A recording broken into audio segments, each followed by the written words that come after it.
If you are a non-native English speaker and you struggle while speaking in English, you don't have fluency level, you can't communicate properly in English, you feel hesitant that someone is going to make fun of your pronunciation, someone is going to make fun of your vocabulary, your grammar, you're going to try to speak but the words are just going to come out in a jumbled fashion and you're not going to be able to get any fluency from your tongue. You have a lot of ideas up in your brain, but when it comes to letting them out, you don't find the right words in your vocabulary, in your brain's library.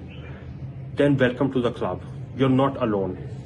There are many people like you out there, because for us non-native English speakers, people who are not born in those countries where the natural language, the first language is English, we will always struggle with the perfect English. So if we will feel hesitant and we will say that, okay, I'm not going to speak in English until the day I have mastered my English or until the day I have perfected myself in English, then ladies and gentlemen, that day will never come. You will end up with never speaking in English, because you cannot get better at it unless you practice. And if you're gonna always be afraid of speaking in English, then how are you gonna take your English language to the next level? How are you gonna get better and move from a beginner to an advanced level where you can fluently communicate in English without any stops or hesitancy? Universally, the world uses a framework called CEFR, Common European Framework of Reference for Languages. It studies language in 4 core areas: speaking, reading, listening, and writing. And across these 4 areas, there are 3 levels according to which CEFR judges your level of fluency in English. A1 and A2, the beginner level; B1 and B2, intermediate level; and C1 and C2, advanced level. Now let me explain to you briefly all of these 3 one by one. First is the beginner level. If you are at the A1, A2 beginner level, it means when someone is speaking in front of you in English, you know that English is being spoken. You can watch English movies, you can read English books, and you will get some idea about the story, about the plot. Even if you're watching the movie without subtitles, you can still understand some chunks of it.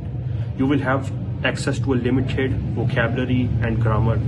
You will be able to speak some sentences, although they might be broken and non-structured and not coherent. But that is pretty much what you're gonna get at the beginner level. You might be able to express yourself and give your opinion in a sort of fragmented way that is still understandable by the audience.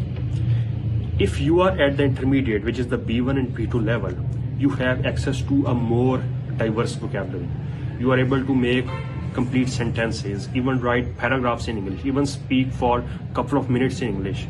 You might connect 3, 4, 5 sentences together which will not be broken, which will be in a coherent and structured order. But still, this is not a complete and a fluent level. You will still have hesitancy. You will still have a lot of thoughts in your brain, but when it will come to channeling them out through your tongue, you will lack.